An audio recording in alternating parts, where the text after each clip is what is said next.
amiguinhos, bem-vindo ao Pipocando! Este programa que vocês tanto amam e a gente fica muito feliz de apresentar, não é? Assim, eu fico feliz de apresentar, mas eu fico pensando que rola uma intriga nos comentários, que às vezes as pessoas falam assim, tira esse magrelo chato daí, esse gordo, Nunca falaram isso. otário, sei lá. Então assim, realmente isso. talvez pode ter tido um erro na escolha do elenco desse programa. Eu estou sentindo uma treta! Vem repensar aqui as decisões da sua vida com a gente, amiguinho, e descobrir as piores escolhas de elenco da história do cinema.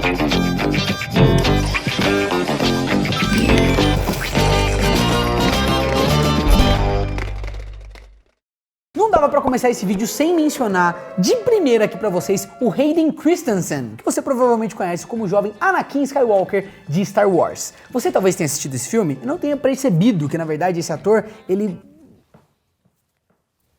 meio que não vai. O problema já começa quando a gente analisa a proposta da nova trilogia, que voltou ao passado para mostrar como Anakin virou um ícone do mal, conhecido como Darth Vader. E para os filmes funcionarem, a gente tinha que entender as motivações desse personagem, o que já é uma baita falha dos roteiros escritos aí pelo George Lucas, na minha opinião. Porque eu acho que a saga original a trilogia original é muito boa, e a segunda eu não acho tão forte assim de roteiro. Mas eu acho, Rolandinho, que as coisas seriam um pouco melhores se o Hayden, se ele tivesse um talento assim um pouquinho maior como ator. Porque eu acho que ele como ator talvez seja Ele é um bom jornalista.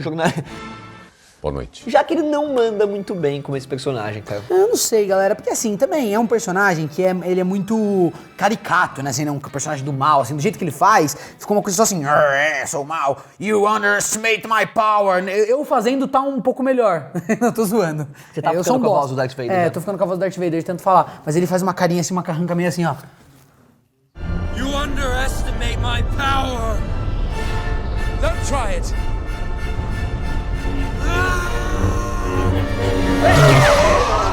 A minha perna! E Rolandinho, o mais louco é porque as pessoas assistem normalmente os filmes dublados e não percebem a má interpretação e a escolha errada Que é do sempre elenco. mal interpretado, porque né? Porque porque aí a dublagem dá uma dificuldade de você conseguir prestar atenção na atuação. Você subestima meu poder! Não faça isso!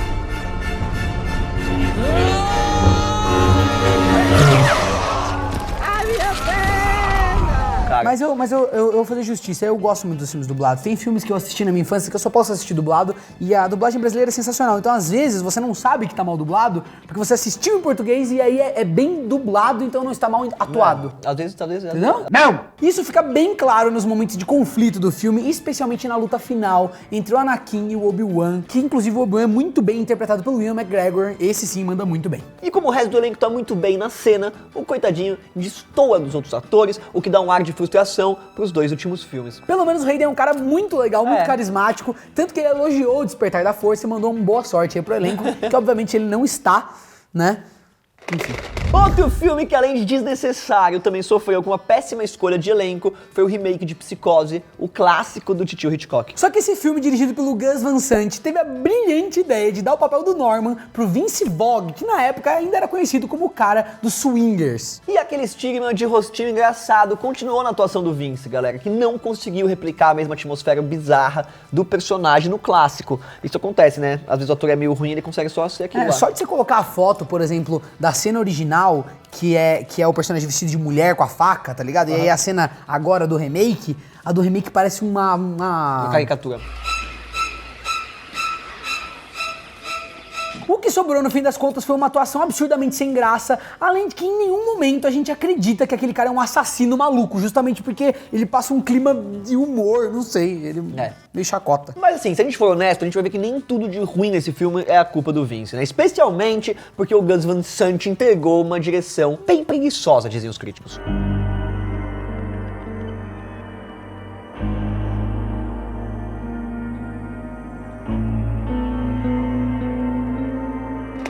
E os diretores que erraram no casting, ou não seja, na escolha do elenco, é uma coisa muito comum, mais comum do que você imagina, tanto que o próprio Coppola conseguiu fazer isso na trilogia do Poderoso Chefão. E foi, sabe com o quê?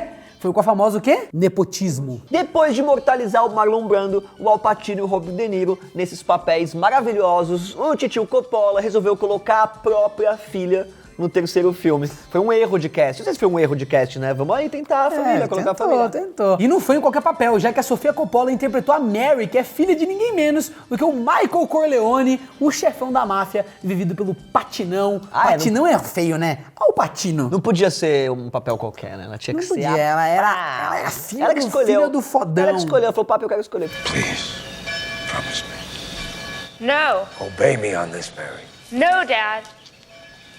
E se você é um cara sortudo o suficiente pra não se lembrar, a adolescente ela era importante e tinha até mesmo um núcleo próprio no filme.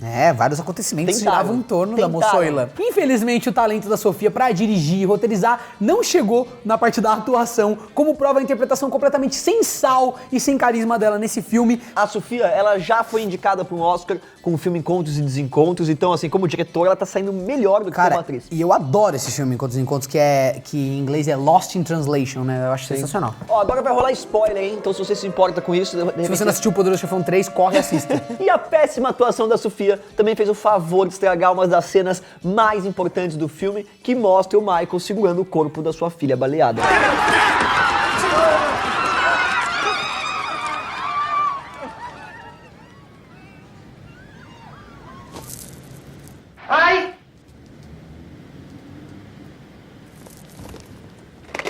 A gente não pode esquecer que os filmes de herói também sofrem com isso, como aconteceu, por exemplo, no caso do Dr. Topher Grace em Homem-Aranha 3. Segura que isso é triste. Se você não lembra, o Topher foi escolhido para viver o Ed Brock, que os fãs do Spider devem conhecer como o jornalista bombado que se transforma no Venom. Só que no filme a gente ganha uma versão magricela e sem personalidade do Ed, que não tinha nada a ver com o jornalista babacão das HQs, que tinha uma personalidade super forte, e aqui, ele é meio sem sal mesmo. Eu acho que ser magricelo não é problema. O problema, na verdade, é ser sem sal, sem carisma, sem paixão. A magreza é uma virtude. O pior é que a presença do Venom no filme é completamente mal introduzida. Ele aparece por 5 minutos e morre, cara. Então os fãs ficaram meio chateados.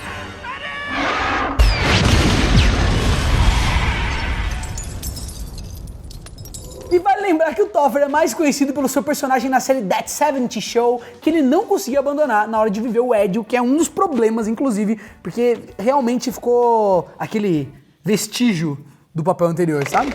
Só que o cast mais odiado do mundo, e por mim também, é sem dúvida o Ben Affleck, como Matt Murdock e o advogado cegueta, conhecido como Demolidor. Na época, o Ben Affleck ainda era um jovem gafanhoto conhecido por Pearl Harbor e A Soma de Todos os Medos, em que ele era o típico protagonista genérico, número 43, assim, um cara bonitão, né? Tipo, beleza, um protagonista...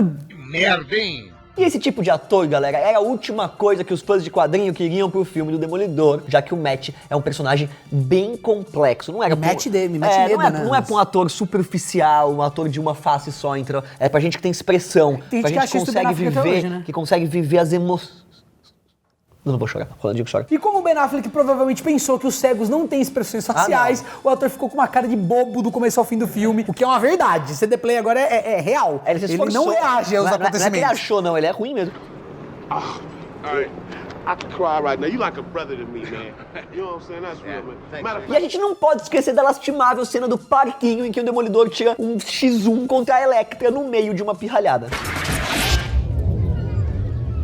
Não aguenta 10 minutos de porrada comigo! Só que pra ser justo, a gente tem que dar um desconto pro Ben, já que o roteiro também não ajuda e o filme também é considerado por muitos a pior adaptação de HQ ever. Então a gente não sabe se não tinha um bom diretor de elenco ali pra dar uns inputs pro cara, um laboratório bacana, que tudo isso é importante, né? Você joga o cara lá no meio do filme, às vezes o cara não se vira. E dizem a lenda aí que o Ben Affleck, ele se esforçou nessa cena, porque ele usava uma lente, galera, uma lente de contato que não dava pra enxergar nada. Então, ó, pra entrar na pele do personagem, foi fácil. Gente, mas vai ter um ensaio, vai ter um laboratório?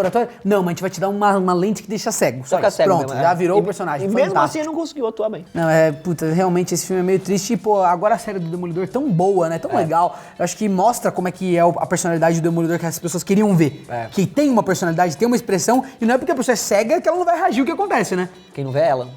O cego também vê com os outros sentidos, né? Ele não fica, tipo, apático.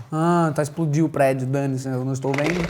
Quem também merece um espacinho na lista é o Ashton Kutcher, que deixou as comédias de lado pra viver o Steve Jobs Jobs no cinema. Esse caso é triste, galera. Eu gosto, porque pelo menos ele ficou bem parecido. Ele ficou muito parecido. Então acho que colou. As primeiras imagens do filme, elas eram muito boas, até porque ele ficou bem parecido e a gente começou a achar que aquilo lá ia dar muito certo. Mas as esperanças da galera morreram infelizmente na praia, já que o filme saiu uma mistureba sem sentido e deu uma visão completamente fantasiosa da vida do Jobs. Eu não gostei muito desse filme, na verdade não gostei nem um pouco, e depois o novo que saiu é tão mais legal, tão melhor, que mesmo o protagonista não parecendo muito com o Steve Jobs, pô, foi uma coisa muito bacana, cara. Steve, do it. Sorry, but no. E a cereja no bolo foi a atuação do Ashton, que apesar da aparência, desperdiçou uma oportunidade boa de dar vida a um dos maiores ícones dos últimos tempos, que revolucionou a vida de todo mundo com seus pequenos dispositivos inteligentes. Isso, monitores verdes, mouses maravilhosos. Milionários, tudo muito milionário, iPhone. tudo pra gente milionária. E parece que o cara nem se esforçou, como provam as cenas mais dramáticas do filme, em que ele não consegue convencer ninguém mesmo. Parece que a gente tá sendo cruel, mas se você comparar a atuação dele com o último filme que saiu, que fala da vida do Steve Jobs, você vai ver que é diferente. Assim, é absurdo, porque a história do Steve Jobs é um cara que ele era um gênio, mas ele tinha um monte de problemas dentro dele, assim. Ele era um cara super problemático e ele não passa isso. Não. How can you not know what I'm talking about? E o irônico, galera, é que o Ashton, inclusive, fez uma dieta à base de frutas exatamente igual ao que o bilionário fundador da Apple fazia naquela Isso é uma lente, Isso é uma dieta, não é. ensaio não. Isso mostra Laboratório não, mas que é fácil cada fruta, personagem isso, come uma comendo a mesma maçã, coisa. virou Steve Jobs. E não dá pra deixar de mencionar o famigerado whitewashing mega presente em Hollywood, tipo o caso do John Wayne, como Gengis Khan verdade. em Sangue de Bárbaros. Isso é ridículo. Mas agora em Iron Fist também, né? Pelo amor de Deus. Então, mas é muito, acho que é meio parecido. O Punho de Ferro era pra ser um cara oriental, sei lá, Mas asiático. E é o brother aqui do estudo aqui no colégio da esquina. Se o nome não deixou claro, ele é o típico estereótipo do padrão americano. Enquanto o Gengis Khan, galera, ele é um imperador mongol, asiático, que, mano... Totalmente samurai. Totalmente samurai, velho, tá ligado? Outro rolê. Nada a ver, mano. Que anos, mas tipo, o filme do Gengis Khan parece um brother, um cowboy, tá ligado? Nossa, nada a ver. Tempting but unwise, my brother. Listen to me. There are moments for wisdom, Jamoga, then I listen to you. E como era de se esperar, o John aparece carregado de maquiagem, o que obviamente foi mais difícil do que escolher um ator asiático pro papel. E se você não sabe, Hollywood faz isso na estratégia de trazer gente pelo nome do ator na capa Mas tô falando do filme. ele é talentoso, não vamos aqui ser... Não, ele mandou vamos aqui bem. ser injusto, ele é um cara bem talentoso, ele mandou bem na interpretação, mas a gente não pode deixar de encher o saco de Hollywood e ficar colocando homens brancos em papéis de outras etnias, que é esquisito pra caramba, e eu acho que perde a oportunidade de conhecermos bons atores de outros lugares do mundo. E normalmente não é culpa do ator. O ator não é culpado por oferecer um papel pra ele, mas eu acho que a gente tá evoluindo e hoje em dia a gente quer ver histórias mais bem representadas. As pessoas não estão mais assim, não, se eu não tiver o DiCaprio e o Brad Pitt, não vou mais assistir. Imagina o DiCaprio fazendo Quem Quer Ser um Milionário. É o que aconteceu agora Lion. com Ghost in the Shell, que muita gente questionou, porque o papel era uma asiática que fazia e aí colocaram Scarlett Johansson. Achei que você falar justamente o contrário. Mas é verdade. Se vocês quiserem saber mais sobre esse assunto, a gente fez um vídeo chamado O Embranquecimento de Hollywood, que é bem legal, a gente fala sobre whitewashing e esses papéis bizarros dos filmes, então assista. E o filme ainda foi assombrado por uma série de acontecimentos bizarros, tanto que 91 dos 220 membros do elenco morreram de câncer, incluindo o próprio Wayne, porque eles filmaram isso numa área de testes nucleares. Cara, que absurdo, cara. Isso não tem a ver com casting. Isso é um absurdo. Meus amiguinhos, espero que vocês tenham gostado desse Pipocando. Fica com a gente, agora a gente tem o Pipocando Música e o Pipocando Game. 3 canais de conteúdo, na verdade tem mais, porque tem Bunka Pop e Olamundo sendo produzido aqui também. Então a gente faz um monte de canal pra vocês assistirem o dia inteiro e pararem de dar audiência pros outros canais pra gente conquistar o monopólio da comunicação mundial, beleza? Tia, solta o controle e vem pro YouTube. É isso, já a gente vai lançar nossa linha de barrinha de cereal. Produtos. Isso.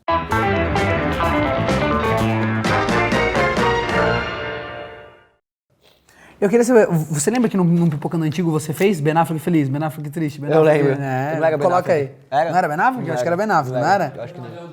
Daniel Craig. Daniel Craig. Não, era Daniel Craig? É. Ele é bom pra fazer esses papéis de pessoas que tem algum mistério por trás, assim, ele não fala muito, ele não é de muitas palavras, assim, não sei.